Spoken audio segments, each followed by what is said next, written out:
저는 최근 스몰 웨딩을 했습니다. 가장 가까운 친척분만 모신 가운데 아주 조촐하게 한 결혼식이죠. 번잡한 시내 쪽 결혼식장보다 한강 변두리 쪽에 주차는 걱정도 없고 결혼식장의 그 복잡함과 사람 없는 조용한 결혼식을 했습니다. 남편과 결혼 전에 연애할 때 들린 바다가 경치가 좋아서 들렸던 레스토랑이었어요. 심플하게 주변과 어울리는 아름다움이 인상적이었던 곳이었습니다. 저희처럼 젊은 연인들이 데이트하기 딱 좋은 그런 곳이라서 단골들이 많이 찾는 곳인 것 같았어요. 형식과 틀에 박힌 결혼식이 싫었던 저는 남편과 결혼식을 이곳에서 하는 게 어떨까 하고 넌지시 물었는데 의외로 괜찮다고 하더군요. 그래서 그 길로 바로 사장님한테 곧바로 여쭤봤습니다. 그랬더니 식사비 포함해서 거기서 간단히 식을 올릴 수 있는 식장으로 세팅을 해주신다고 했습니다. 그리고 진행했었던 스몰 웨딩과 야외 결혼식 사진을 보여주셨는데 정말 마음에 들더군요. 서비스로 전문 사회도 봐주신다고 했습니다. 어차피 결혼식 때는 직장에 가장 가까운 사람들과 아주 친한 친구들만 초대할 예정이었고 지방에 사시는 가까운 친척들은 한 곳에 만나서 소형 버스로 이동하면 되는 거라 큰 불편함은 없을 듯 싶었습니다. 저의 친정 쪽은 아버지가 오래전에 돌아가셔서 아버지의 친구분들은 몇 분밖에 없었고 가까운 친척분들만 오실 예정이었죠. 반면에 남편 친구들과 직장 사람들은 따로 부르지 않아도 많이 올 것 같았는데 예비 신랑이었던 남편은 결혼식만큼은 제 뜻대로 해주고 싶다고 했습니다. 스몰 웨딩이라고 해서 결코 저렴한 결혼식은 아니었어요.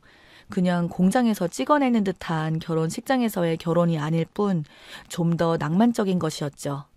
화이트 로즈와 핑크 로즈가 섞인 장미꽃이 생화로 장식되었기 때문에 화려하고 아름다운 스몰 웨딩이었습니다.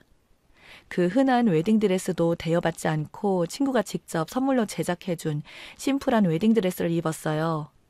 그리고 떡칠하듯이 굉장히 뜨는 신부 화장이 싫어서 미용실에서 헤어스타일만 로코코풍으로 고데기로 말고 화장은 친구들이 직접 해줬어요. 그래서 더 의미가 있었어요. 식이 시작되기 전에 친구들이랑 사진 찍으면서 친척분들에게 인사도 드리고 있었습니다. 그런데 저만 치서 눈에 띄게 흰 원피스를 입고 있는 아가씨가 눈에 띄었어요. 예비 시누이였는데 얼마나 잔뜩 멋을 부리고 있는지 엄청 예쁘더라고요.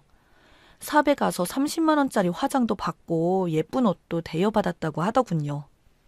헤어스타일은 얼마나 공을 들였는지 머리 곳곳에 다이아몬드빛 헤어핀을 박아놓고 목에는 다이아몬드 목걸이와 귀걸이를 찰랑거리며 걸어오고 있었어요. 누가 보면 신부인 줄 알겠네 싶었습니다. 사람들의 시선이 느껴졌는지 기분이 좋아 보였어요.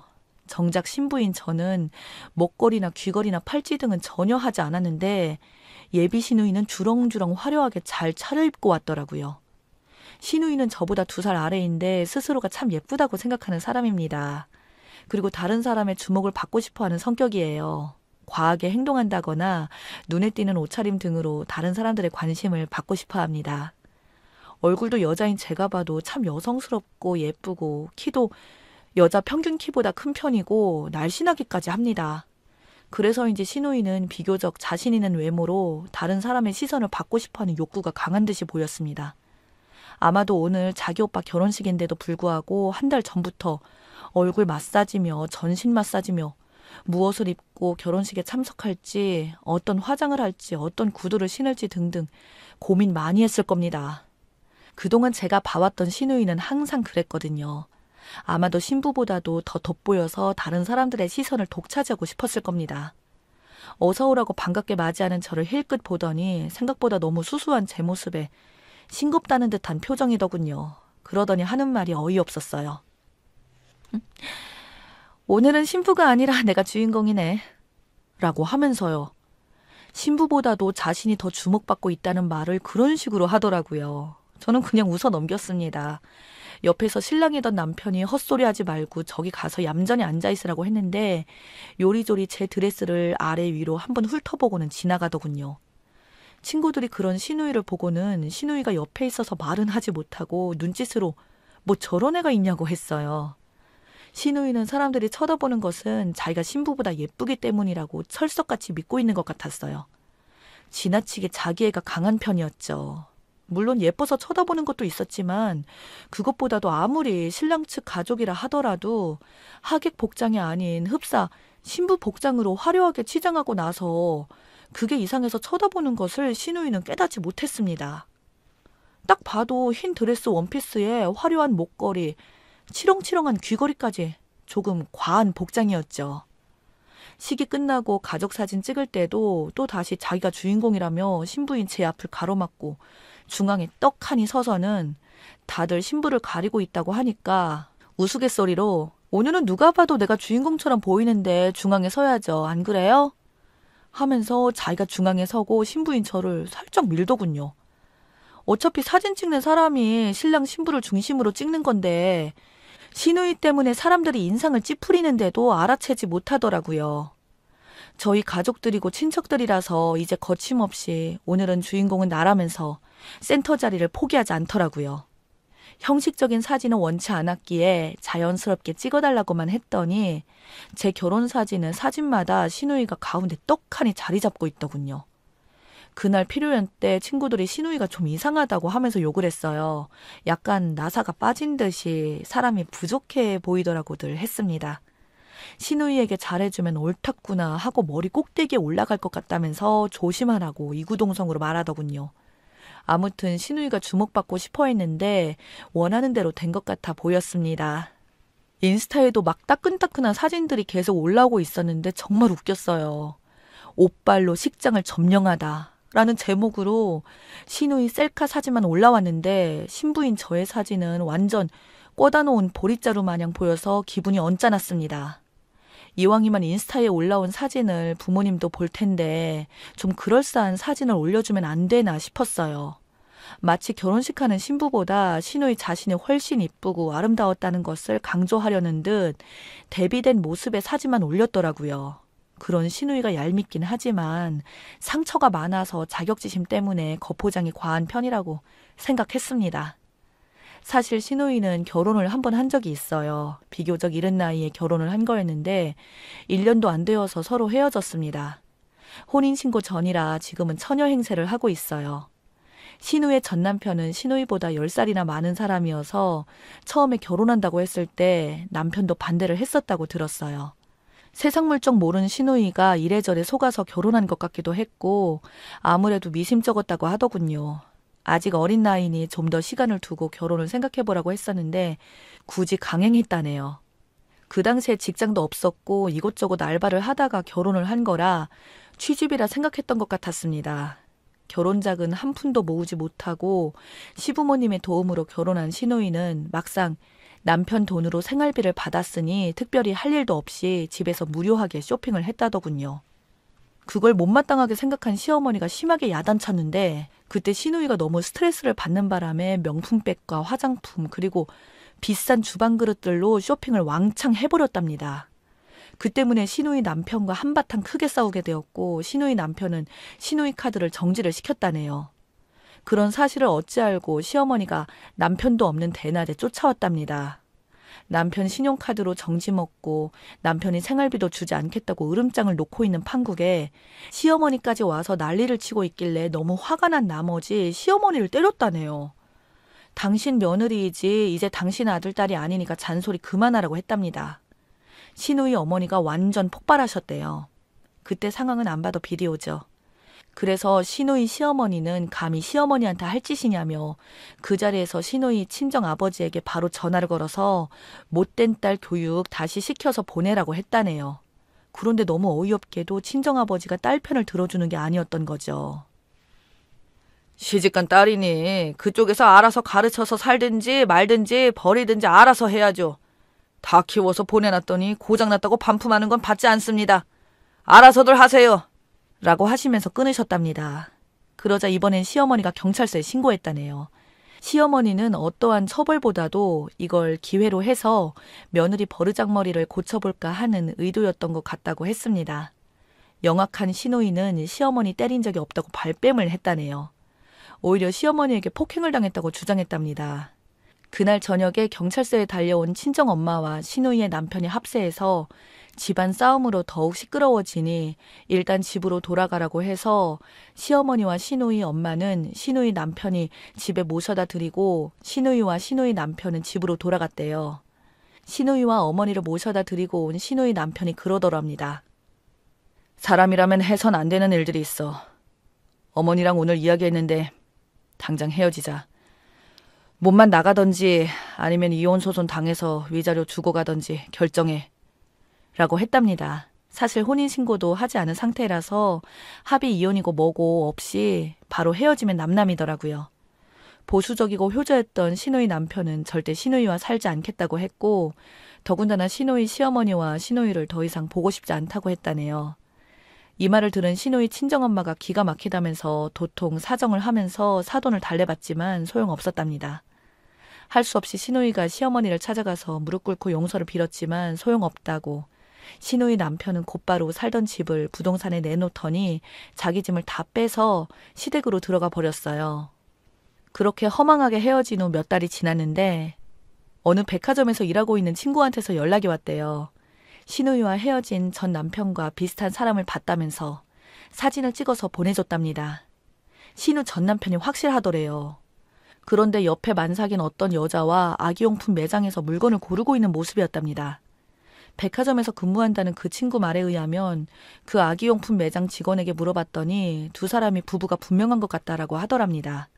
그렇다면 만삭인 여자 뱃속에 있는 아기가 전 남편의 아기란 건지 시누이와 결혼 생활 중에 바람을 피웠다는 것인지 황당했답니다. 그래서 전 남편이 다니는 회사로 찾아가서 단도직입적으로 사진을 보여주면서 따져 물었답니다. 그랬더니 이제 와서 무슨 상관이냐며 오히려 따져 묻고 있는 시누이한테 면박을 주었고 혼인신고하고 잘 살고 있는 자기 와이프를 데리고 백화점 쇼핑한 게 무슨 난리 날 일이라며 남의 회사까지 쫓아왔냐며 한 번만 더 찾아오면 가만두지 않겠다면서 큰 소리로 쪽을 주더랍니다. 헤어지기 전 시누이 몰래 바람 피운 사실에 대해서 따지려고 했었는데 오히려 정신없는 여자 취급만 당했다네요. 시누이는 전 남편에게 물었답니다. 결혼식을 올린 지 한참이 지나고도 혼인신고를 미루더니 그 여자와는 바로 혼인신고를 했다고? 그랬더니 전 남편이 그랬대요. 얼굴이 이쁘니까 좋은 남자 잡아서 잘 살아. 너랑 막상 결혼해보니까 네가 2% 부족한 여자라는 걸 바로 알겠더라. 나도 나이가 많은 데다가 마치 부족한 사람인데 와이프까지 2% 부족한 여자면 곤란하지 안 그래? 마치 결혼하자마자 헤어질 것을 각오했다는 듯한 말을 했답니다.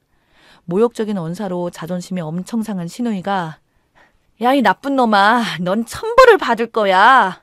하고 저주 한번 퍼붓고 달리 어쩔 도리가 없었다고 합니다. 전 남편을 만나고 충격적인 말을 들은 시누이는 엄청 마음이 상했고 차라리 전 남편을 만나지 말 것을 후회했다네요. 차라리 모르고 지나쳤으면 좋았을 것을 알고 난 후에 남는 건 상처투성이었다네요. 시누이 오빠인 제 남편은 이런 말을 할 때마다 그랬답니다. 시누이는 전 남편과 헤어진 것은 잘한 것이고 남 탓할 필요 없다고요.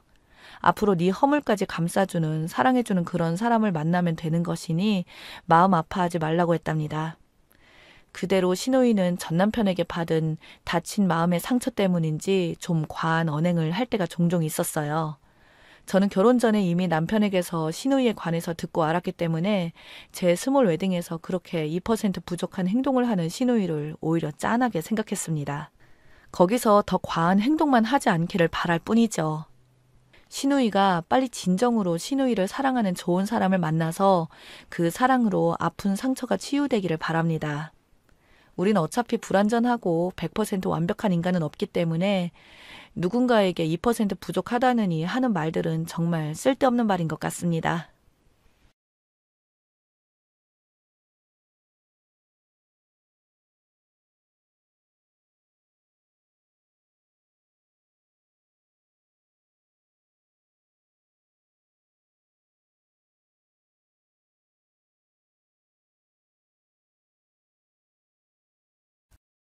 일단 조건부터 나열해보면 여자 28살, 강남 50평대 빌라 거주, 직업은 백수지만 엄마 따라 부동산 투자로 돈 벌고 있습니다.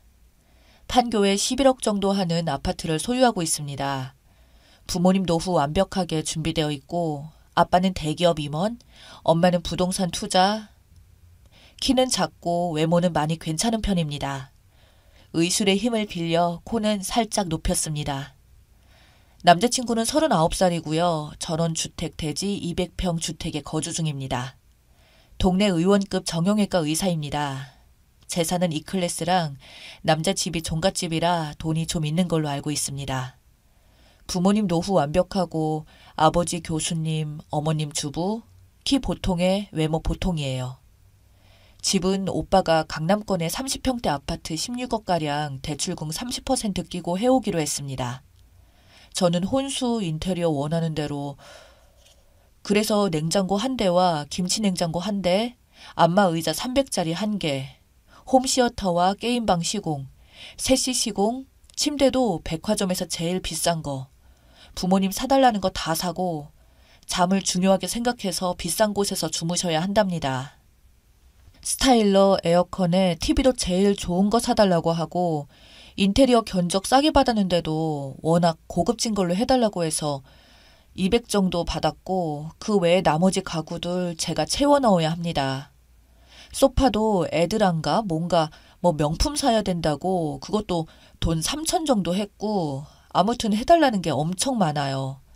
몇 억 되는 것 같습니다. 남자친구 엄마는 친척들에게 입을 좋은 거 돌리고 삼촌까지는 한복도 돌리고 본인은 모피에 명품백 2개 사달라고 하세요. 욕심이 없었는데 네 엄마 보니까 욕심난다고 하면서요. 저희 엄마가 상견례 때 켈리 드셨거든요. 켈리 2개 사달래요. 하나는 블랙, 하나는 에토프로요. 남자친구 아빠는 다니는 테일러숍이 있어서 거기 가서 옷 해달라고 하시고요. 예단으로는 1억 5천 달라고 하셨어요. 신랑 턱시도, 드레스, 식장비도 제가 다 내래요. 식장은 메이저급 호텔에서 하는 걸로 이미 결정했습니다. 의사랑 결혼하려면 집 1채 정도 들고 와야 된다는데 이 정도면 너 싸게 먹힌 거다. 라고 남자친구 어머님이 이렇게 말씀하시더라고요. 솔직히 5억이 넘어가는 혼수 예단 카페 가면서 내가 이 남자와 결혼해야 하나 고민이 많이 됩니다. 11살이나 차이가 나는데 내년이면 남자친구는 40살인데 의사 남편이 그렇게 가치가 있을까 자꾸 고민이 되어서 글을 남겨요. 남자친구가 해온 집은 대출 빼면 약 10억인데 집값을 반반 보태고 결혼을 한다고 할까 아니면 이 결혼을 엎어야 할까. 예비 시어머니께서는 요구하는 게 너무 많고 저도 이 결혼에 생각이 많아서 조언을 구합니다. 추가 글 씁니다. 어떻게 만났냐고 물어보시는 분들이 계셔서 제가 진료받던 병원 의사였어요. 사고 나고 몸이 안 좋아서 병원에서 집중적으로 치료받고 있었거든요. 그때 거기 병원 펠로였어요. 예단 예물비 혼수가 5억 정도냐 하는 분이 있는데 5억이 훨씬 넘어요. 남자친구가 해오는 집은 16억이고요. 대출받아서 사는 겁니다. 대출은 아마도 6억 정도 되는 걸로 알고 있어요. 가족 말해도 3천 정도는 깨지더라고요. 저는 잘 몰라서 엄마가 견적받아 주셨고 아빠 회사 쪽 물건 제일 좋은 가전들로만 사기로 한 거라서요. 할인을 최대로 해서 받은 거예요. 그리고 홈시어터, 게임방 비용도 장난 아니었어요. 방음 시공하고 컴퓨터를 2대 맞추는데 각 200 이상씩 들고요. 영화 볼 때 써야 되니까 레이저빔도 2개 넣어달라고 했고 매트릭스만 2천이고 소파도 4천만 원짜리 했고 그 외 가족들도 고급스럽게 하고 싶다고 골드 프레임 대리석으로 해야 한다고 남자친구 엄마가 바람 넣고 남자친구도 그거 이쁘다고 하고 그냥 작은 테이블 하나에 몇십만 원씩 했어요. 그거 말고도 남자친구 시계 사줘야죠. 롤렉스는 또 싫대요. 불량팡 사달래요. 그것도 몇천만 원 합니다.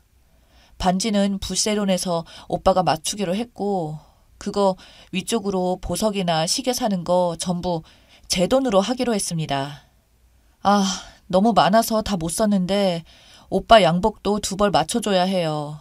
저희 아빠가 노로피아나 좋아하셔서 자주 입으시는데 제가 아는 남자 양복이 없어서 그걸 얘기했더니 우리 아빠 입는 거면 어지간히 좋은 거겠다고 해달라고 하고 톰 브라운 수준으로 유명한 거니까 맞춰달라고 했어요. 호텔 예식도 저희 집에서 다 대기로 하고요. 오빠 쪽 식대만 그쪽에서 내기로 했습니다. 1억 이상이 됩니다.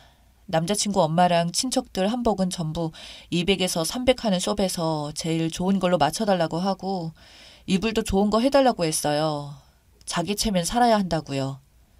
그냥 바라는 게 너무 많았고 저희 엄마 아빠 옷 입는 거 신발 하나까지 좋은 거 신으신다고 다 원하시더라고요. 남자친구 엄마한테 줄 모피랑 가방 감안해도 4천 정도 같은데요. 엄마 말로는요. 그거랑 남자친구 아빠 차가 제 차보다 후진 거라서 엄마가 차도 하나 해드릴 생각이 있다고 하시더라고요. 그래서 너무 속상해요. 예비 시어머니는 의사 아들에 대한 부심이 너무 심해서 이번에 그동안 투자한 돈 한몫 다 벌어들이시려는 듯 하고 결혼하고 나서도 병원에 들어가는 돈을 저한테 많이 바라실 것 같습니다. 말끝마다 너는 학력이 딸린다. 의사 신랑 만나서 팔자 폈다. 라고 하시는데 저 지금도 넋소리하게 제 할 일 잘하고 잘 살고 있습니다. 아무튼 저도 부모님 속상한 거 보기 싫고 그래서 그냥 결혼 안 한다고 얘기하려고요. 솔직히 저도 학벌 석사까지 했거든요. 음대에서. 그래서 교수과정 밟아도 되기는 하는데 열심히 일할 자신도 없고 아침에 일어날 자신도 없고 노는 게 좋고 강아지 보는 게 좋아서 강아지랑 맨날 놀고 여행 다니고 제 삶 괜찮다고 생각도 하고 있습니다. 더 좋은 사람 만나야지 하고 접으려고 해요. 아직 20대인데 뭐에 미쳐서 결혼을 하려고 했을까. 아직 재미있게 클럽 가서 노는 게 더 좋은데 나도 의사란 직업에 홀렸었나 이런 생각까지 들더라고요. 저희 집 재력이 있다 보니까 빨대를 꽂으려고 하는 뭐 그런 게 너무너무 눈에 보여요. 남자친구가 집도 잘 사는 편인데 저희 집이 더 잘 사니까 은근히 질투를 하시고 비아냥거리세요. 결혼을 접어야겠다는 생각이 자꾸 들다 보니 본가 할아버지가 얼마 전에 돌아가셔서 아직 49제도 안 했거든요. 할아버지가 저한테 자꾸 시그널을 보내시는 것 같아요. 뭔가 계속 결혼 얘기로 올가매서 백수라서 부모님 학벌이 별로라서 여자라는 이유로 제가 계속 기죽고 자존감도 떨어졌던 것 같아요. 교수 아버지의 집안도 좀 살고 의사 아들이니까 돈이 더 많은 우리 집을 내리 깔려고 하더라고요. 역시 싸한 느낌은 틀림이 없네요. 현실 직시하게 냉정하게 더 잘났다고 말해주셔서 감사합니다. 요즘 떨어진 자존감 회복이 조금은 된 것 같아요. 스스로가 괜찮은 사람이라고 생각하고 더 좋은 사람 만나도록 노력하겠습니다. 감사해요. 그럼 다들 좋은 하루 보내세요. 추가 후기입니다. 저 월 말에 11살 차이 남자친구랑 결혼 고민 중이라고 말했던 아가씨입니다. 저 파혼했어요. 할아버지 49제 지나고 바로 파혼했답니다. 엄마가 막 우셨어요. 아버지가 도와주신 거라고. 남자친구의 반응은 난리가 났고요. 저희 집은 반대로 경사가 났습니다. 남자친구한테 전화로 결혼 안 할래. 잘 살아? 이랬더니 저한테 빌길래 만나서 얘기하자 했거든요. 근데 지네 엄마도 옆에 끼고 왔네요. 가려고 그랬는데 둘이 너무 사정하길래 얘기 들었거든요. 그 와중에 빙수를 사줘서 짜증났어요. 사랑니 빼서 안 아물었거든요. 그리고 콩깍지가 벗겨지니까 늙은 너구리같이 생겼어요. 저는 박보검이 취향인데 그래서 순간 못생겼다고 입 밖으로 튀어나왔어요. 제 취향도 아니고 징그러우니까 자꾸 자기야 자기 하지 말라고 말해버렸습니다. 얼굴 벌개지고 씩씩거리면서 그래서 참으면서 얘기하더라고요. 아무튼 처음에는 뭐가 문제냐, 혼수랑 예단이 문제냐, 안 그래도 된다, 결혼 깨지 마라 그러길래 단순히 그게 문제가 아니고 태도가 문제라고 얘기했거든요. 그까짓 거 우리 집도 그런 집 다 살 수 있고 6억이든 10억이든 혼수 해갈 능력 된다. 겨우 16억짜리 집 대출 빼면 10억짜리 사오면서 6억이 넘는 혼수 채워놓고 옷에 시계에 혼수 예단까지 아주 작정하고 받아먹으려고 하는 게 상식적으로 이해가 가질 않는다. 이런 식으로 결혼하게 되면 나중에 정말 나더러 병원 차려내라고 하시면서 네가 뭘 한 게 있냐고 하지 않겠느냐. 학력 낮고 백수라고 깔보고 뭐라고 하는데 학력이 낮다고 하는 거랑 노는 백수여도 남자친구 연봉의 몇 배나 더 번다. 그깟 의사 한다고 11살이나 어린 여자친구한테 악착같이 한몫 챙기려고 하는 거 꼴사나워서 봐줄 수가 없다. 나 28살밖에 안 됐는데 이 결혼 안 해도 아쉬울 거 없다고 그동안 당해온 서름 똑똑히 쏘아붙였습니다. 그랬더니 우리 아들은 이까지 결혼 안 해도 아쉬울 게 아냐, 뭐 이런 게 다 있냐 하면서 혼자 흥분하고 아줌마가 결혼 빙자로 사기친 거라고 남의 아들 혼사길 막은 거라고 난리를 피우더군요. 고소한다고 하길래 하라고 했습니다. 고소하면 사촌오빠가 변호사니까 무서울 거 없다고 바로 대응한다고 했어요. 그리고 여러분들이 말씀해 주신 거 하나하나 외웠다가 얘기하니까 저더러 맹랑하대요. 그런 거 다 따지고 드는 게 아니래요.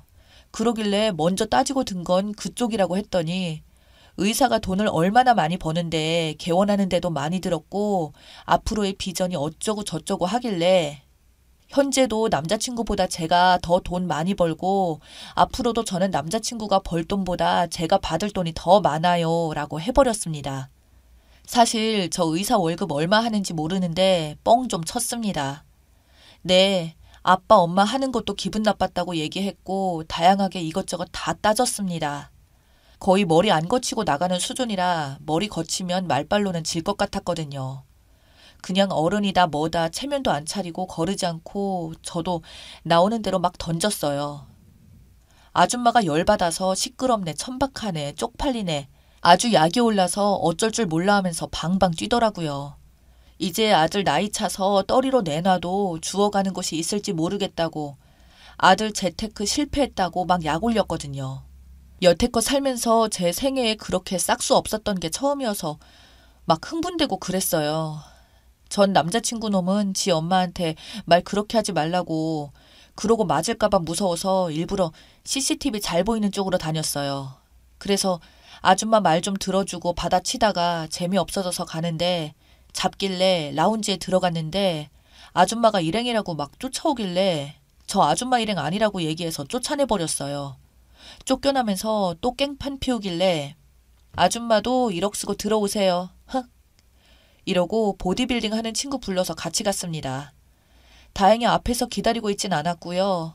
엄마가 파혼한 거 너무 좋아하셔서 뿌듯했어요.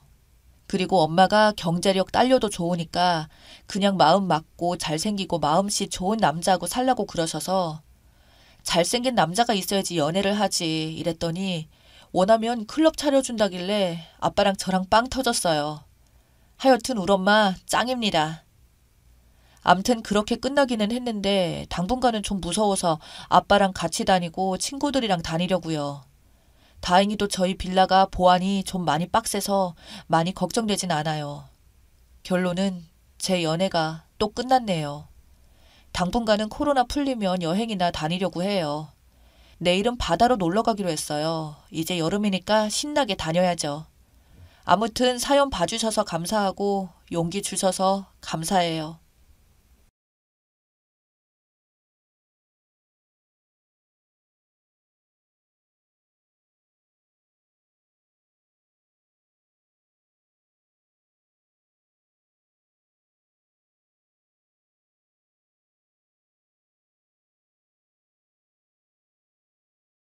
안녕하세요. 살면서 처음 느끼는 배신감에 치를 떨다 이곳에 도움을 얻고 싶어서 글을 씁니다.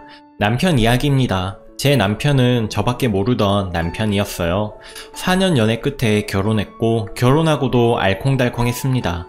연애 때는 4년간 싸운 횟수가 10손가락에 꼽힐 정도였고 결혼해서 신혼 초에만 다투고는 거의 싸움도 없이 잘 지냈습니다. 누가 봐도 인꼬 부부, 저 너무 행복했습니다. 다만 걱정되는 게 사랑욕이 너무 강했어요. 연애할 때도 처음에는 내 몸 때문에 사귀나 싶을 정도로 저와 손만 잡아도 흥분하게 일쑤였고 친구들이 있어도 지난 스킨십을 서슴없이 한 문제로 살짝 다투곤 했었죠. 나머지는 배려있고 따뜻하고 자상하고 흠 잡을 때도 없었습니다. 흥분하는 거야 나중엔 날 너무 사랑해서라고 생각했고 질투도 많고 했지만 다 저에 대한 애정이라 생각했지요. 옆길로 샜네요. 하여튼 이랬던 제 남친이 이제는 신랑으로 1년 좀 넘게 함께 살고 있는데 바람, 아니 자기 말로는 실수랍니다. 저희 부부사랑은 일주일에 3-4번으로 왕성했고요. 임신하고 나서는 뜸해도 일주일에 1번 약하기는 했습니다. 집안일도 잘 도와주고 입덧으로 음식 잘 못 먹으니 냉장고는 지금 과일로 꽉 차 있네요. 주말에 친구들하고 놀 법도 한데 야외로 같이 놀러 다니는 일도 많았고 집에서 같이 TV 보고 저와 함께 하려는 신랑이 참 고맙고 사랑스러웠어요. 어딜 가나 당당하고 싹싹해서 제 주변 사람들하고도 친했고요. 바람 또한 의심한 적이 없었습니다. 카드 내역에 모텔이 찍혀도 일 때문에 멀리 간 적이 있기에 신경 쓰지 않았고요. 의심살 만한 행동한 적 역시 전혀 없고요. 출장 간 날 술 마실 때도 1차, 2차 틈틈이 전화오고 보고하는 남편입니다. 시키지도 않았는데 말이죠. 누가 이런 사람이 바람 폈으리라고 상상이나 했겠습니까? 어느 날 남편이 샤워하는 동안 술 한잔 할까? 라고 문자가 왔습니다. 편하게 쓸게요, 대화체로. 누구야, 이 시간에? 누구지? 땡땡이네? 애가 웬일이래? 연락하고 지냈어? 아, 땡땡 애가 웬일이래? 잘못 보냈나? 웃긴다. 이 시간에 왜 연락한대? 하트까지 붙이면서. 잘못 보냈나봐. 나랑 연락도 거의 없는데 뜬금없이 이렇게 연락했겠어? 찝찝하지만 그냥 넘어갔습니다. 누군지 대충 아는 여자애였고 남편 예전 회사에서 알고 지내던 동생이니까 넘어갔습니다. 애교 많았던 걸로 기억이 되거든요. 저 일이 3개월도 더 된 이야기고요. 그리고는 잊고 있었는데 제가 아끼던 동생이 오랜만에 연락이 왔습니다. 언니 잘 지내요? 라고. 너도 잘 지냈냐 안부 묻고 나중에 밥 한 끼 하자고 웃으면서 얘기가 나왔죠. 그리고 3-4일 뒤인가 또 연락이 오는 거예요. 자주 연락하던 동생이 아닌데 반가운 마음에 반갑게 받았죠. 언니가 보고 싶다고 애교 부리길래 몸이 무겁지만 임신 중이거든요. 7개월. 동네에서 만났습니다. 만나서 언니 저 백화점에서 일한다고 얘기하고 작은 선물도 들고 왔길래 고맙다고 말하면서 신나게 수다 떠는데 하늘이 무너지는 소리를 들었습니다. 언니 혹시 언니 남편 사진 있냐고. 제 지갑에 함께 찍은 사진이 마침 있길래 보여줬더니 혹시나 해서 온 건데 자기 매장에서 향수 사가고 얼마 전에는 백화점 명품 코너에서도 봤답니다. 처음에는 제 선물인 줄 알았는데 다음에 볼 때는 얼핏 여자도 보여서 그래서 연락했다네요. 모른 척 넘어가려고 했는데 자꾸 제가 눈에 밟혔다면서 저 최근에 향수 받은 적 없거든요. 이게 웬 말이냐, 너가 잘못 받겠지. 아무리 넘어가려 해도 안 돼서 남편 왔을 때 현대백화점 오빠 간 적 있어? 내가 백화점 갈 일이 어딨어. 뜬금없이 왜. 내 아는 동생이 거기서 일한다고 놀러 오래서 우리 이번 주에 우리 같이 쇼핑하자. 태연이 그러자 말하길래 헷갈리기 시작했습니다. 저 혼자 이런 일 겪고 나니 제가 깊게 잠들 리가 없죠. 정말 우연히 오빠 아니 남편이 밖에서 조용히 통화하는 게 보였습니다. 사업차라고 하는데 여자의 직감이라고 해야 하나? 아니라는 느낌이 확 와서 추궁을 했습니다. 계속 그냥 넘어가려는 게 보여서 동생한테 들은 얘기 모두 다 하고 통화 내역이랑 다 뽑아 오라고 했죠. 그랬더니 실수였답니다. 정리하려고 선물 사다 바쳤답니다. 저 아끼고 아낀다고 쇼핑을 안 했습니다. 물론 쇼핑 저도 좋아해요. 그래도 명품 산 적도 사달라 한 적도 없습니다. 눈물만 나네요. 나밖에 없다고, 정말 한순간 실수였다고, 그 여자가 꼬신 거라고. 땡땡이라는 애 압니다. 여우기가 있는 건 저도. 하지만 손바닥도 마주쳐야 소리가 나잖아요. 꼬셔도 넘어가는 너가 문제라고 소리 지르니 그저 빕니다. 딱 한 번만 봐달라고. 알지 않냐고. 내가 너 사랑하는 거. 사랑이요? 바람 안 피는 남자 없다더니 정말인가요? 일단 저희 시어머님이랑 시아버지까지 절 달래고 있어서 아직 함께 지냅니다. 그런데 신랑 얼굴 볼 때마다 화가 나고 눈물이 나서 도저히 못 살겠습니다. 두 얼굴이라는 생각에 더 소름이 돋네요. 정말 잘했습니다, 제 남편. 반찬 투정도 없고 정리정돈 잘 못하는 저한테 잔소리 한 적 없이 자기가 치우고 팔베개도 자주 해주고 꼭 안아주고 출근할 때 서로 뽀뽀도 늘 하고 바람을 상상조차 해보지 않았고 살았습니다. 네, 누구보다 좋은 남편이었어요. 그런데 바람이라 저도 안 믿깁니다. 안 믿겨서 더 화가 나요. 정말 바람 안 피는 남자 없나요? 터커님들 대답 좀 해주세요. 저 어떻게 해야 하나요? 실수라고 넘어가야 하나요? 아니면 이혼해야 하나요? 전 지금 넘어가지도 이혼도 둘 다 못하겠습니다. 어찌 해야 할지 막막합니다.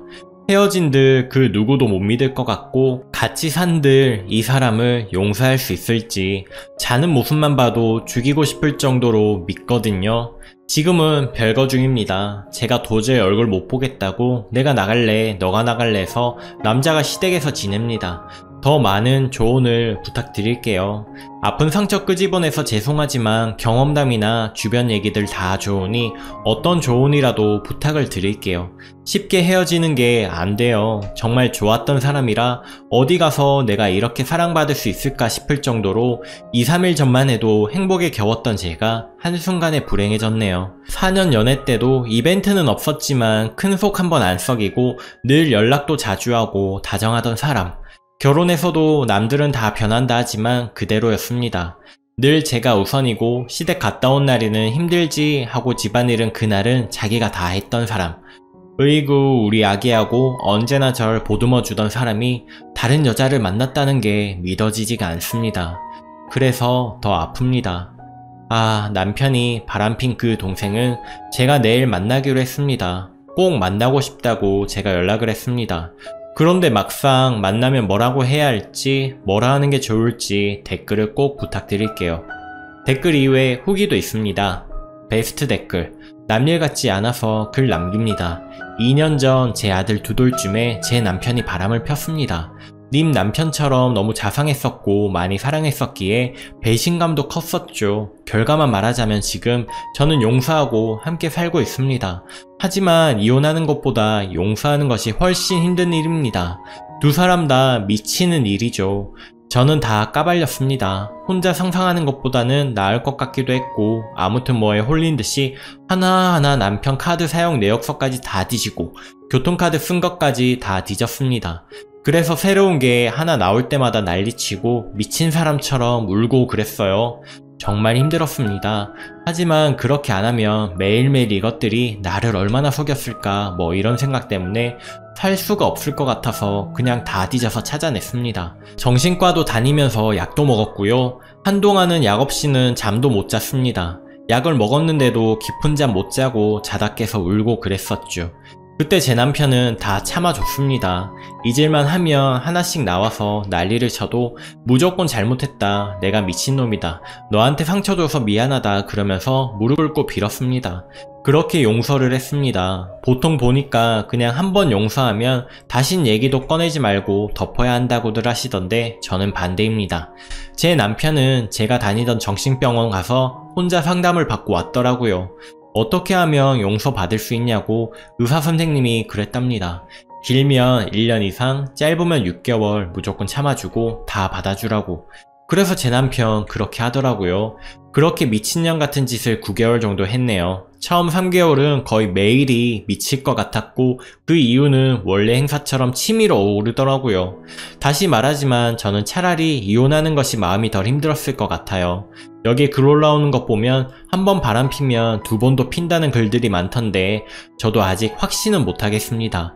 가끔 의심될 때가 있긴 하지만 남편이 가는 곳곳마다 전화 다 해주고 카드도 꼭 제 명의 카드만 쓰고 휴대폰, 아이디 비번 다 알려주고 뭐 그렇게 제 마음을 편하게 해주려고 노력을 많이 해서 지금은 많이 좋아졌습니다. 처음처럼 막 검사하고 그렇지도 않고요. 타지로 출장을 가도 편하게 보내줄 수 있고요. 저는 한 번은 용서해주는 것이 잘했다 싶어요. 제 아들도 아빠를 너무 좋아하고요. 지가 사람이면 이번 한 번으로 정신 차렸을 거고 동물 새끼면 같은 짓 2번 하겠죠. 그때는 두말 없이 그냥 바로 이혼을 하려고요. 그리고 저는 사실 혼자서도 충분히 애 키우면서 살 수 있는 능력이 되기 때문에 이혼 자체가 겁이 나진 않거든요. 원래 운전을 못했었는데 저때 이혼하려고 운전도 배워서 지금은 애기랑 둘이서 장거리도 잘 다니고요. 남편한테 늘 얘기하죠. 나는 너 없이도 너무 잘 살 수 있다. 그러니까 2번 같은 실수하면 그냥 너는 네 몸만 나가면 된다. 용서하실 거면 본인 혼자 살 수 있는 능력을 꼭 키우시고요. 그리고 정신과 다니면서 상담 꼭 하세요. 혼자 버티기 쉽지 않으실 거예요. 또 그 상대 여자는 가서 싸대기 한 대 올려붙여 줄 수 있으면 만나세요. 근데 제 생각은 남편이랑 같이 만나서 남편 보는 앞에서 당당하게 너 가지라고, 나는 이 남자 필요 없으니까 너 가지라고 그렇게 얘기하시고 남편한테 그 여자 있는 데서 물어보세요. 어쩔 거냐고. 거기서 남편이 잘못했다고 그 여자는 아무것도 아니었다는 얘기 꼭 들으시고, 이거 보라고, 네가 사랑했던 남자가 이런 남자라고, 너는 그냥 장난감이라고 크게 비웃어 주시고 나오세요. 저는 그 여자를 직접 만나서 그렇게 못해서 좀 더 오래 간 것 같습니다. 분해서 글 보니까 저처럼 이혼은 못하실 것 같은데 현명하게 최대한 상처 덜 받고 용서하실 수 있길 바랍니다. 힘내세요. 후기입니다. 안녕하세요. 우선 댓글 감사합니다. 더 많은 조언 듣고자 글을 3번이나 남겼는데 이혼하라는 글이 많았지만 아무래도 결혼하신 분들의 글이 공감이 되어서 이번 한번 아직은 더 노력해보려고 합니다. 속았다 그래도 원래 그런 사람 아닙니다. 댓글에 끼가 다분하다는 글이 보여서요. 절 완벽히 속인 점은 괘씸하나 연애 때 그 따뜻한 눈빛 친구들이 많이 부러워했어요. 널 사랑하는 게 보여서, 사랑받는 게 보여서 부럽다고. 물론 지금은 불행한 사람이 되었지만요. 그래도 좋았던 기억까지, 그리고 좋은 면도 많은 사람이기에 전체를 부정하고 싶진 않습니다. 미련스럽다고요? 네, 압니다. 그래도 아직은 제 남편이니 조금 변명하고 싶어서 추가로 남깁니다. 그리고 저 그 여자 만나고 왔습니다. 혼자 만나려 했는데 많은 분들이 같이 만나라고 하셔서 같이 만났는데 같이 만나길 잘했습니다. 나보다 2살 어린 여자예요. 처음엔 죄송하다는 듯 고개를 숙이고 있더니만 꼴의 자존심은 상했는지 점점 빳빳이 고개를 쳐들더라고요. 같이 나오길 잘했다는 생각이 들었습니다. 여기서부터 대화 내용이고요. 녹음도 다 해놓은 상태입니다. 정확히는 아니라도 대충 적어볼게요. 우리 한 번은 본 적 있죠? 귀여운 동생이라 들었는데 귀여운 동생에서 그쳤으면 안 만났을 텐데 유감이네요. 처음엔 고개를 숙이고 있더라고요. 당신이 무슨 짓을 한 줄 알아요. 한 가정을 흔들고 아직 세상 빛도 못 본 내 아이에게 좋지 못한 아빠 엄마 모습 보여주게 만들었어요. 실수라 남편이 말하던데 실수 아니에요. 성인 남녀가 멀쩡히 생각을 할 줄 안다면 하지 말았어야 할 그냥 발정난 짓에 불과해요. 언성이 높아졌습니다. 그러니 물을 마시더니 조금 언짢아 하더라고요. 언니라 부릅디다. 어차피 그냥 즐길 생각이었어요. 저 아직 9만리에요. 빼앗긴 건 아니잖아요. 그리고 저만 좋아서 그랬겠어요? 남편이 욕지거리 하는데 제가 입 다물고 있으라 했습니다. 즐긴다. 그럼 받은 거 토해내요. 최소한 나에게 조금은 미안하다면. 싫은데요? 제가 이미 받은 거예요. 사달라 하세요. 남편이시잖아요. 오빠 능력 되잖아요. 어이가 없었죠. 정말 당돌하죠. 미안한 마음은 들어요? 드니까 이 자리에 나왔죠. 그리고 충분히 제값 치른다고 생각되는데요. 아직 분이 안 풀리세요? 드라마처럼 저 때리시게요? 죄송합니다. 상처를 드렸다면. 둘이 만나지 않겠다는 각서 쓰고 사인을 해요. 왜요? 남편을 못 믿으시나요? 아니요. 같이 살던 이혼하던 내가 손해는 안 받아야 할 것 아니에요. 죄값 받겠다면서요. 만나지 않겠다는 각서를 써요. 그 이후 일어날 일은 저 책임 못 집니다. 그리고 만약 아이가 잘못된다면 여기 2사람 내가 가만 안 둘 거야. 그리고 언니라 해서 하는 말인데 동생님 지금 이게 녹음되는 건 알고 당당한 건가? 한국에 발 못 디디게 할 수 있어요. 나 지금 내 아이가 듣고 있어서 부드럽게 말하는 것 뿐이에요. 이거 그 회사랑 친구분들 부모님께 원한다면 다 돌리죠. 판사님께도 제출하고요. 당당한 모습에 대개 부모님은 참 자식이 자랑스러우시겠어요? 그러더니 눈빛이 흔들리더니 받은 거 다 드리면 되나요? 죄송하지 않다는 건 아니에요. 아까 사과드렸잖아요. 라고 나름 깎여서 이야기하더라고요. 이혼하게 되면 나 당신한테도 손해배상 청구 또는 위자료 청구할 거야. 정신적인 피해 보상과 내 가정 깨트린 죄, 전 재산을 걸어서라도 법 앞에서도 심판받게 할 거예요. 다신 얼굴 보기 싫은 얼굴이지만 또 보게 될지도 모르겠네요. 라고 말하고는 2사람 다 각서 쓰게 하고 바람 인정한다는 글까지 다 쓰게 하고 받아왔습니다. 남편이란 작자가 꼭 이렇게까지 해야 했냐고 물어서 이혼당하기 싫으면 닥치라고 했고요. 안아주려는데 더럽게 느껴지더라고요. 네, 털끝도 건드리지 말라고 하며 집에 왔습니다.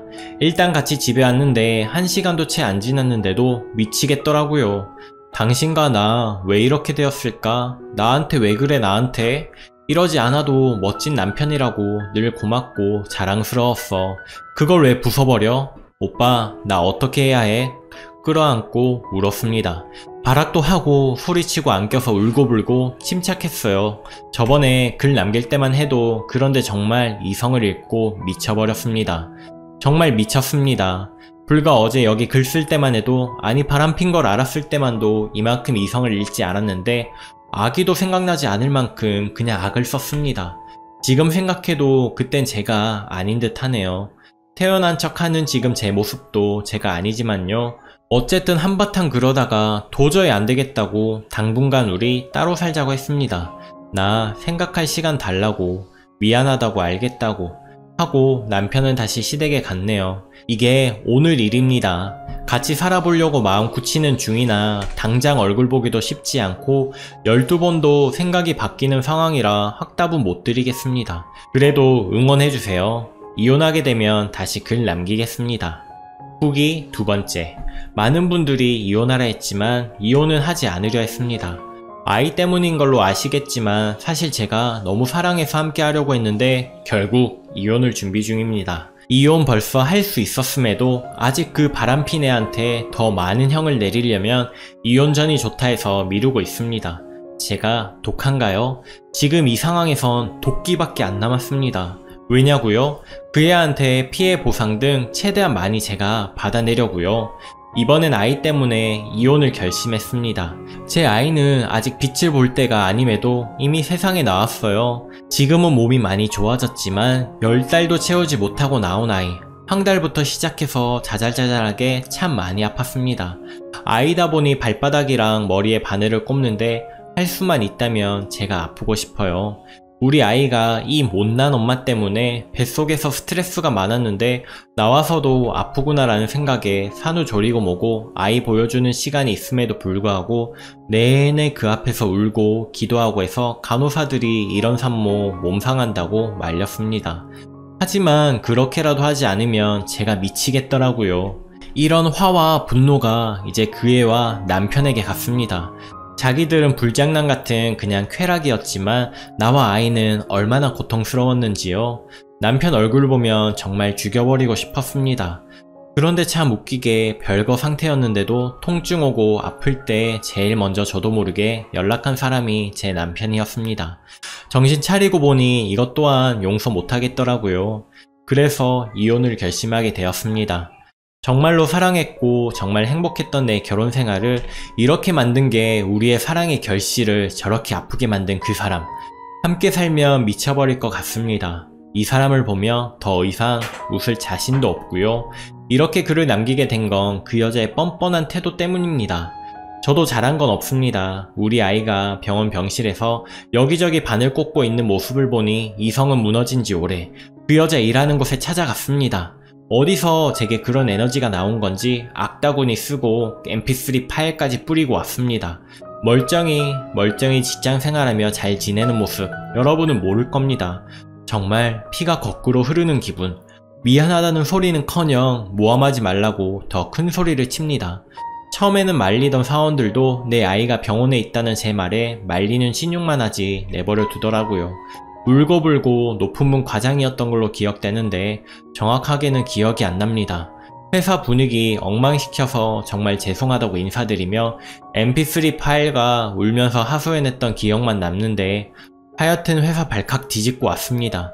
그 전부터 하고 싶었던 일이라서인지 몸에는 힘이 하나도 없는데 차라리 속은 후련했습니다.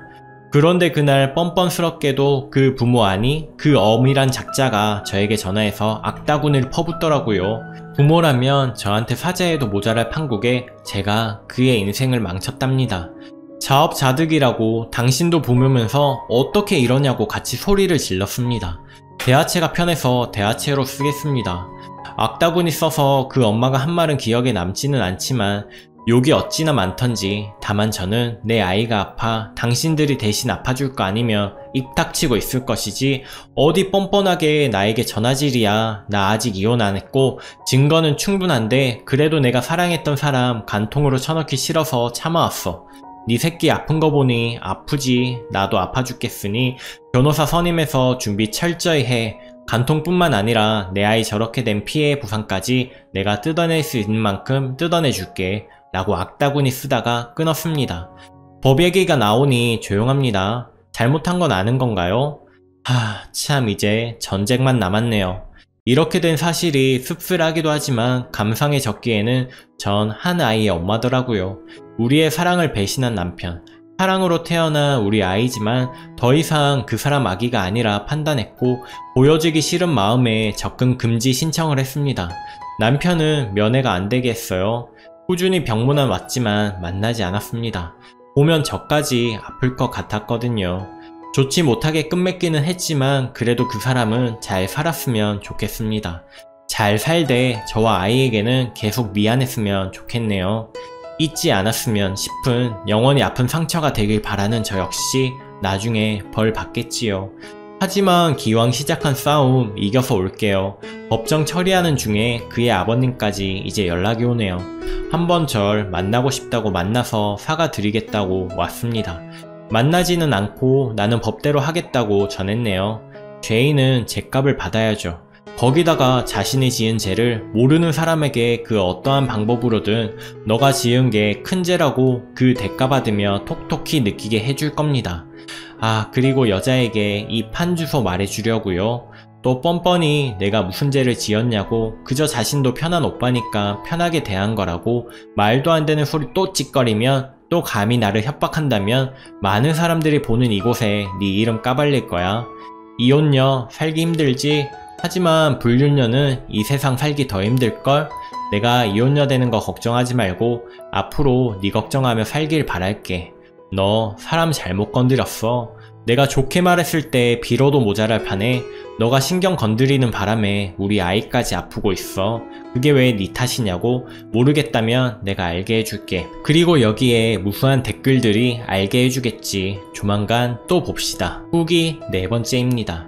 휴, 제가 5시쯤 폰으로 톡을 하긴 했는데 댓글이나 다른데 혹시 그 여자가 글을 썼을까 싶었는데 댓글에 원본 지킴이 덕에 잘 봤습니다. 감사합니다.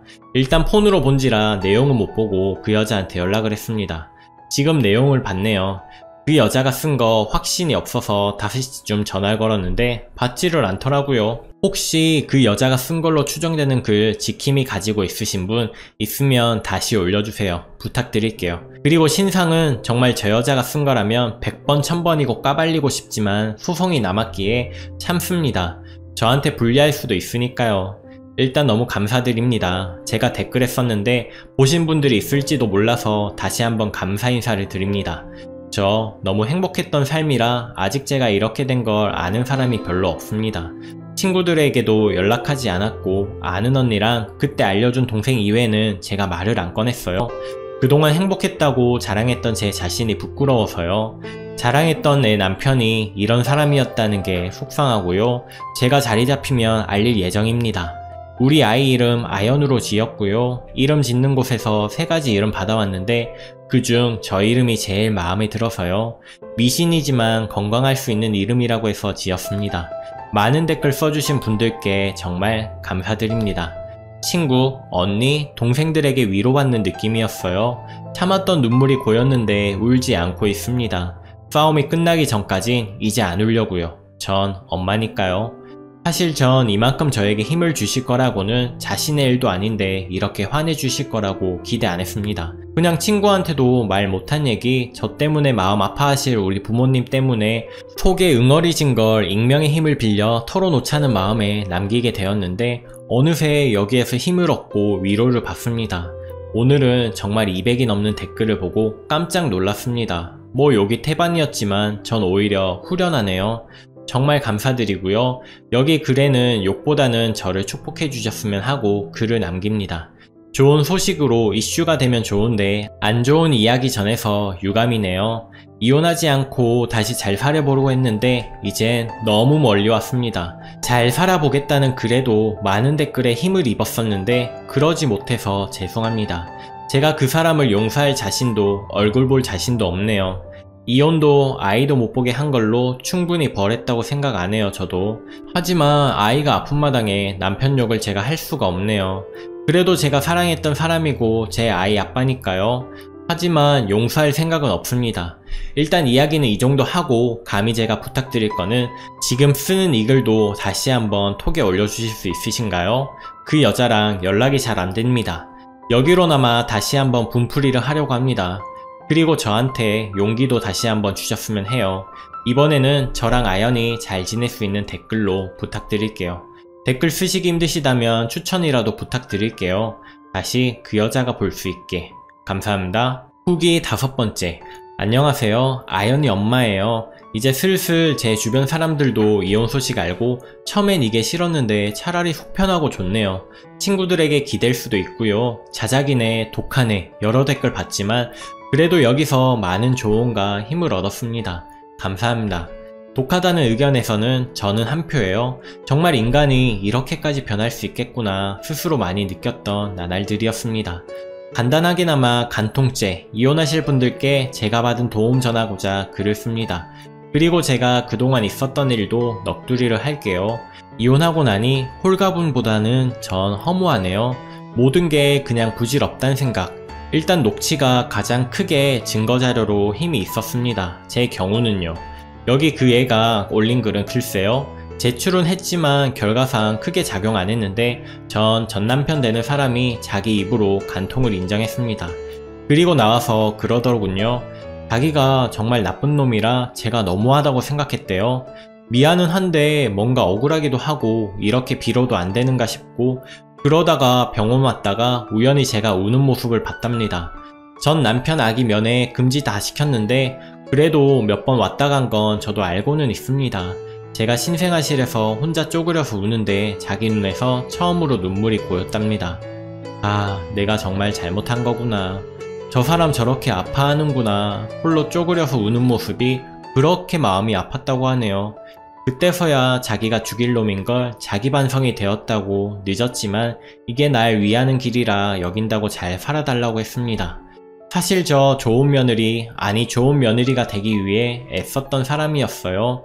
그런데 저희 시어머니 역시 시자는 어쩔 수 없구나 싶었던 게 너 아픈 건 알겠다만 이렇게까지 해야 하나? 너도 참 유난이다. 저 말이 지난 지금도 괜히 섭섭하네요. 엄마가 돼보니 이해가 가지만 그래도 섭섭은 합니다. 아, 또 옆길로 빠졌네요. 배우자의 배신은 글쎄요. 저는 정말 하늘이 무너지는 게 이거구나 하고 느꼈습니다. 불같은 사랑은 아니더라도 알콩달콩 잘 꾸려온 가정이 가장 잘한다고 여겼던 내 사람이 한순간에 낯설게 느껴지는 경험. 속에서부터 아려옵니다. 그냥 아픈 게 아니라 이래서 가슴치며 우는구나 싶을 정도로 답답하고 숨막히고 힘들었습니다. 버텨서 그렇지 그래서 제가 더 악을 썼는지도 모릅니다. 그 여자에게도 전 남편에게도 악으로라도 버티지 않으면 무너질 것 같았으니까요. 변명 같지만 이 글 보는 분들 장난으로라도 아님 사랑이라고도 여기신다면 정리 후 만나세요. 바람은 절대 배우자에게는 스쳐 지나가는 사건이 될 수가 없습니다. 익명의 힘을 빌려 말하고자 한다면 저 역시 아버지 없이 컸습니다. 그래서 잘 웃는 성격이지만 남자에게는 좀처럼 마음을 열지 않는 편이었고요. 고민 상담도 남자친구에게는 정작 안 했죠. 그러다가 처음으로 오래 연애해봤고 결국 결혼까지 갔던 사람입니다. 워낙 저희 엄마가 절 많이 아껴주셔서 그늘 없이 컸다 생각했는데 이 사람 만나고 느꼈습니다. 나도 모르는 사이에 부성애가 그리웠을지도 모르겠구나. 남자들 모성애를 배우자에게 느낀다 하잖아요. 전 이 사람에게 부성애 같은 따뜻함을 느껴 결혼을 결심했던 사람입니다. 그래서 더 무너졌는지도 처음엔 어떻게든 같이 살아보려 했는데 내가 아파도 견디려 했던 건지도 모릅니다. 아이를 위해서가 아닌 전 절 위해 이 사람하고 살아보려 했어요. 정말 이 사람하고 헤어지면 그 누구도 만날 자신이 다시 마음을 열 자신이 없어서 견뎌보려다가 우리 아연이가 저 대신 아팠나 봅니다. 아이가 아파있는 모습을 보니 잘 사는 것 같은 전 남편을 죽이고 싶었고 아무렇지도 않게 살아갈 그 여자 보니 눈이 뒤집혔습니다. 그래서 그 회사까지 제가 간 거겠죠. 제 전 남편 역시 새로 옮긴 좋은 회사에서 나왔다 하더라고요. 뭐 제 탓은 아니죠. 자기네가 저지른 대가 아닐까요? 공동명의로 집도 바꾼 상태여서 위자료 등은 문제없이 다 받았고 무엇보다 저 여자에게서 피해보상 등 돈은 받아냈습니다. 생각만큼 못 미치지만 변호사 말로는 많이 나온 편이라고 하더라고요. 글쎄요, 1000만원 좀 넘는 돈을 저 여자에게 받아내는데 홀가분하진 않았습니다. 제가 느꼈던 지옥에 비하면 보상금이라고 하기엔 너무 약소하게 느껴졌어요. 전 이 돈이 무슨 소용일까 싶어서, 그리고 저 역시 도끼로 살았던 점, 우리 아연이를 위해 좋은 일이라도 해야지 싶어서 이 돈을 고아원에 기부를 했습니다. 아이를 키우다 보니 아이들에게 마음이 쓰이네요. 하지만 소문이 따라다녀 저 여자가 잘 살지는 못했으면 좋겠습니다. 아직 용서는 안 되네요. 저 법정에서 나와서 저 여자 어머니란 분께 뺨을 맞았습니다. 이미 끝난 마당에 또 고소하고 법정 싸움 너무 힘이 들어서 또 하고 싶지 않아 그냥 한 대 맞고 말았습니다. 네, 그분에겐 자기 딸 인생이 망가진 게 제가 될 수도 있겠다 싶어서요. 저도 워낙 독하게 굴었으니 이걸로 끝냈으면 싶은 마음이 들어서 그냥 한 대 맞고 치웠습니다. 그렇게 저의 긴 지옥은 끝이 났고요. 우리 아연이에게 저놈 얼굴 보여주기 싫지만 세월이 지난다면 보여줄까 합니다. 아니, 원한다면 만나는 건 허락하려고요. 제가 제 아이의 인생에서 아버지를 뺏을 수는 없지 않을까 싶네요. 아, 이혼 준비하시는 분들, 증거는 최대한 많이 구하시되 어떻게 해서든 인정한다는 의미가 담긴 녹취록은 꼭 필요합니다. 각서나 글보다 자신이 인정한다는 녹취가 더 크게 작용합니다. 녹음하실 때 꼭 유도하시길 바라고, 사진 역시 좋다 하지만 전 사진은 준비 못해서요. 흥신소에 맡긴 적이 없으니 전 남편이 인정해서 쉽게 되었지만요. 다른 경로로 이혼과 위자료를 받아내시는 게 좋을 듯 합니다. 어쨌든 홀가분하네요. 편지, 사진 다 정리하니 마음이 아려오는 밤입니다. 이 지옥을 겪었는데도 아직은 아픈 거 보니 정리하려면 시간이 저도 필요할 것 같습니다. 참 부질이 없네요, 삶이. 그래도 오늘이 지나면 다시 힘내서 이젠 밝게 살아가려고요. 우리 아연이 역시 잘 견디고 잘 크고 있습니다. 아이 보면서 제가 많이 위로받고 있고요. 저 역시 씩씩하게 살아갈게요. 그동안 감사했습니다. PS, 내 인생을 망친 너에게 내가 당신을 어떻게 불러야 할지 모르겠다. 동생? 아님 욕을 한 바가지 해줄까? 내가 원글을 봤어야 했는데 너무 늦었어. 네가 입에 올리면 안 될 우리 아이 보고 오느라고. 너한테 전화거니 너희 어머님이 받으시더라. 왜 자꾸 전화하냐고. 너 나 때문에 병원에 있다며? 미안해서 쓰러진 거니? 아니면 그렇게 억울해서 쓰러진 거니? 아니면 쇼하는 거니? 난 첫 번째 만남에서 욕으로 부르지 않고 사람 대접을 해줬다. 왜냐면 난 남편 겁주고 그래도 살려고 했었거든. 그리고 너한테도 사과받기 위해서 나간 자리였어. 죄송하게 생각해요. 이 말이 사과라면 사과였겠지. 사과했다 치자. 그런데 난 너의 눈빛을 잊을 수가 없다.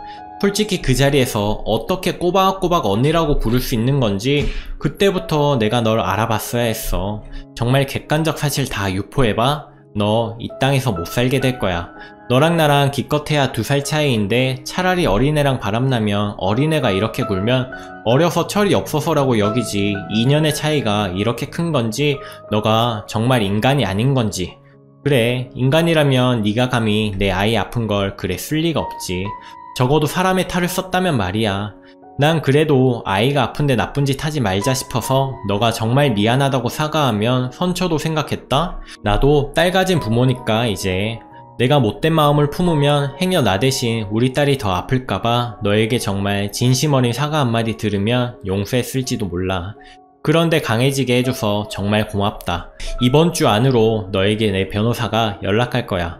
그리고 장담할게. 이젠 내가 협박도 안 할 거고 연락은 더더욱 안 할 거야. 변호사를 통해서만 할 테니까 그 문제는 걱정 안 해도 돼. 다만 번호를 바꾼다거나 나타나지 않으면 더 불이익이 있을 거니 꼭 연락받길 바랄게. 읽어주신 모든 분들 감사합니다. 오늘도 낭만캐스터를 시청해주셔서 감사합니다. 오늘도 행복한 하루 보내시고요. 구독과 좋아요도 눌러주시면 큰 힘이 됩니다. 감사합니다.